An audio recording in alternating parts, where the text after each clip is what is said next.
क्या आपने कभी सोचा है कि अगर आपने ओजीडीसीएल में 2010 में सिर्फ 1 लाख रुपया लगाया होता तो ओजीडीसी आपको हर साल कितना डिविडेंड देती, कितना बोनस देती, आज तक आपका टोटल कितना डिविडेंड हो जाता, टोटल कितना कैपिटल गेन होता, टोटल कितना एनुअलाइज रिटर्न होता, टैक्स आपको कितना पे करना पड़ता और डॉलर में आपका कितना रिटर्न बनता। कंप्लीट इन्फॉर्मेशन होगी इस वीडियो में। शुरू करते हैं जी। तो ओजीडीसी की हम केस स्टडी करेंगे जिसमें हम 2010 में 1 लाख रुपए इन्वेस्ट करेंगे और 2 जनवरी 2010 को जो भी इसकी प्राइस होगी वो हम यहाँ पे लिख लेंगे और जो शेयर मिलेंगे वो यहाँ पे लिख लेंगे और फिर हम ये केस स्टडी करेंगे कि हर साल ये कंपनी हमें कितना डिविडेंड देती है, कितना बोनस देती है और फिर हम बात करेंगे फाइनल लास्ट में टोटल रिटर्न की। तो शुरू करते हैं। 2010 से 1 लाख रुपया हमने इन्वेस्ट किया, 116 इसकी प्राइस थी 2 जनवरी को। तकरीबन इससे दो पूरे महीने में जो भी उसकी प्राइस होगी वो हमने तकरीबन मिलती जुलती इस यहाँ पे लिख ली है। शेयर हमें मिले हैं जी 862। 2010 में ये कंपनी हमें 2 डिविडेंड देती है, ठीक है जी, 1.5 रुपये का और फिर 1.5 रुपये का, जिसकी वैल्यू तकरीबन 1200 और 1293 बनती है, जो कि हम डिविडेंड की मद में ले लेते हैं। 2011 में ये कंपनी हमें 1, 2 और 3 तीन डिविडेंड देती है, 1.5 रुपये का, फिर 1.5 रुपये का और फिर 2.5 रुपये का पर शेयर के हिसाब से, जिसकी वैल्यू तकरीबन 2100 रुपया, 1200 और 1200 बनता है, जो कि हम डिविडेंड की मद में पूरे साल में लेते हैं। इसी तरह 2012 में ये कंपनी हमें 4 डिविडेंड देती है, ठीक है जी, 2.75 का, फिर 1.5, 1.5 और 1.5, जिसकी वैल्यू तकरीबन 1200, 1200, 1200 और 2300 रुपया बनती है, जो कि हम डिविडेंड की मद में ले लेते हैं। इसी तरह 2013 में भी ये कंपनी हमें 4 डिविडेंड देती है, ठीक है जी, 1.75, 2 रुपये, 1.75 रुपीज़ और 2.75 रुपीज़, जो कि हम डिविडेंड की मद में ले लेते हैं, जिसकी वैल्यू तकरीबन 2300, 1500, 1700 और 1500 बनती है, जो कि हम पूरे साल में डिविडेंड की मद में ग्रॉस जो है वो रिसीव कर लेते हैं।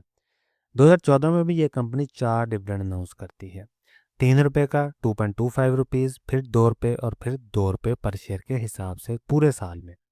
और जो हमें डिविडेंड की मद में जो रकम मिलती है वो 1700, 1700, 1900 और 2500 बनता है, जो कि हम डिविडेंड की मद में ले लेते हैं। इसी तरह 2015 में भी ये कंपनी हमें 1, 2, 3, 4 और 5 यानी 5 टोटल हमें डिविडेंड मद मिल जाते हैं पूरे साल में।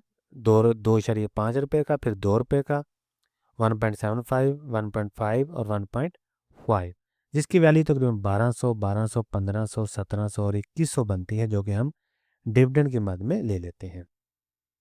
इसी तरह 2016 में ये कंपनी हमें, ये है पे आउट की डेट, ठीक है, इसलिए 5 आ गए, हो सकता है ये 2016 का डिविडेंड हो, ठीक है, लेकिन ये जब पे हुआ, पे आउट हमें मिला उसका डिविडेंड का, तब मैंने ये डेट जो है वो लिखी है। तो 2016 में हमें 3 डिविडेंड रिसीव हुए, 2 रुपये का, 0.5 रुपीज़, 1.2 रुपीज़।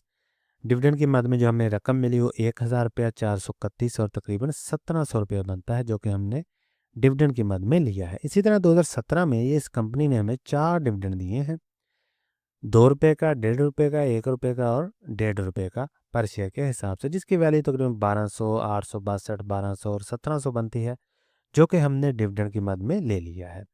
इसी तरह 2018 में ये कंपनी हमें 4 डिविडेंड देती है, ठीक है जी, 1, 2, 3, 4 और 5, 5 डिविडेंड हम रिसीव कर लेते हैं, ठीक है, 4 और 5, 1.75, 3 रुपये, 2.75, 2.5 और 2.75 रुपीज़ पर शेयर के हिसाब से डिविडेंड हमें मिलता है, जिसकी वैल्यू तकरीबन 2500, 2300, 2100, 2300 बनती है, जो कि हम डिविडेंड की मद में ले लेते हैं। इसी तरह 2019 में हम 3 डिविडेंड जो है वो रिसीव करते हैं, 1, 2, 3 और 4, 4 डिविडेंड जो है वो हम रिसीव करते हैं, 2.5, 2.5, 2.75 और 3 रुपये पर शेयर के हिसाब से, जिसकी वैल्यू तकरीबन 2100, 2100, 2300 और 2500 बनती है, जो कि हम डिविडेंड की मद में ले लेते हैं।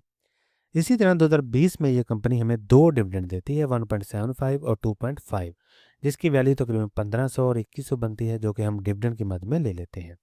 इसी तरह 2021 में ये कंपनी हमें 5 हम डिविडेंड रिसीव करते हैं, ठीक है जी, 1.75, 1.5, 1.8, 1.6 और 2 रुपये पर शेयर के हिसाब से, जिसकी वैल्यू तकरीबन 1700, 1300, 1500 और 1200 और 1500 बनती है, जो कि हम पूरे साल में डिविडेंड की मद में लेते हैं। इसी तरह 2022 में हम 4 डिविडेंड जो है वो रिसीव करते हैं, ₹2 का, ₹1 का, ₹2.5 का, 1.75 रुपीज़ का। ठीक है जी, जिसकी वैल्यू तकरीबन 1500, 2100, 862 और 1724 बनती है, जो कि हम पूरे साल में डिविडेंड के मद में ले लेते हैं। इसी तरह 2023 में हमें 4 डिविडेंड मिलते हैं, जिसकी वैल्यू 1300, 2300, 1500 और 1900 बनती है, जो कि हम डिविडेंड के मद में ले लेते हैं। और पर शेयर के हिसाब से इतना हमें डिविडेंड मिलता है। 2024 में भी ये कंपनी हमें 4 डिविडेंड देती है, ठीक है जी। 2.5, ₹2, ₹4 और ₹3, जो कि हम तकरीबन 2500, 3400, 1700 और 2100 रुपया डिविडेंड की मद में ले लेते हैं। 2025 में भी हमें 4 डिविडेंड मिलते हैं, 4.05, ₹3, ₹5 और ₹3.5 पर शेयर के हिसाब से, जिसकी वैल्यू तकरीबन 3400, 2500, 4300 और 3000 बनती है, जो कि हम डिविडेंड की मद में ले लेते हैं। तो आपने देखा कि ये कंपनी किस तरह 2010 से लेकर आज तक हर क्वार्टर में तकरीबन डिविडेंड जो है वो दे रही है। अभी हम बात करेंगे रिटर्न समरी की, कि अगर हम इसे आज सेल कर देते हैं तो हमारे पास कितना रिटर्न आता है। तो 2 जनवरी 2010 में हमने 1 लाख रुपया इन्वेस्ट किया है, ठीक है जी। और 5 मार्च 2026 को इसकी प्राइस बनती है 263। तो शेयर हमें मिलते हैं 862 और इसकी वैल्यू बनती है 2,27,000 रुपया। तो अनरियलाइज प्रॉफिट हमारे पास आ गया जी 1,27,000 रुपये का 127%। और डिविडेंड के माध्यम में हमने आज तक 1,13,000 रुपये का टोटल डिविडेंड जो है वो रिसीव किया है।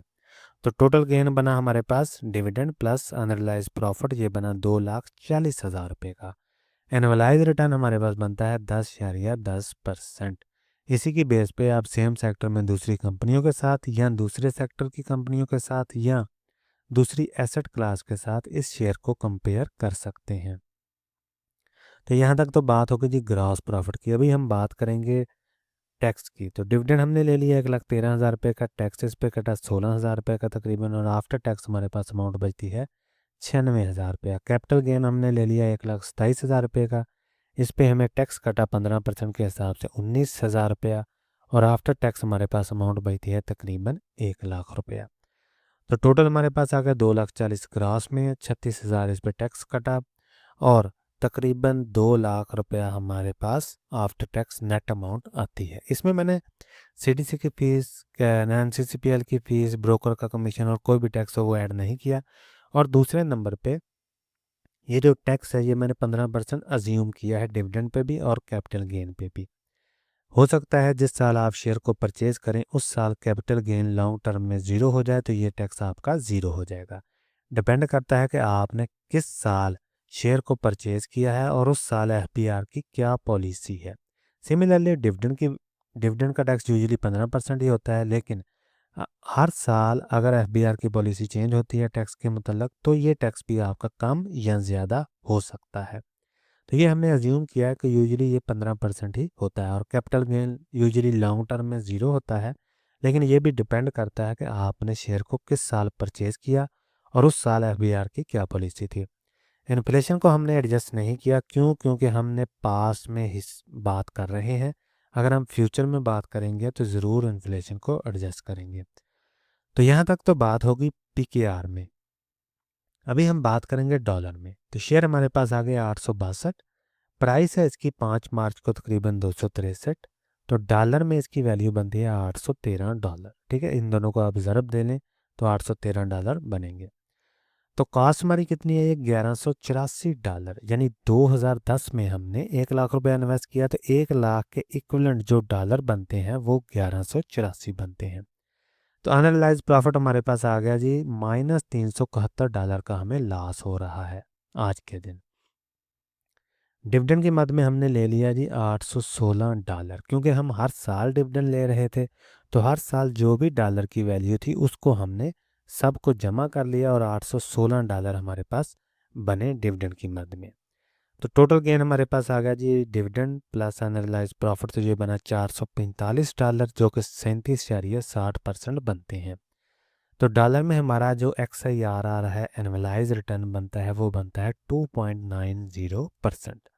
तो ये थी केस स्टडी OGDC की, जिसमें हमने ये जाना कि 2010 में अगर हम 1 लाख रुपया इन्वेस्ट करते, हर साल हमें डिविडेंड की मद में कितनी रकम मिलती, टोटल हमें डिविडेंड कितना मिलता, टोटल अनरियलाइज प्रॉफिट कितना होता हमारा, टोटल एनुअलाइज रिटर्न कितना बनता, टैक्स कितना पे करना पड़ता और डॉलर में हमारा कितना रिटर्न बनता।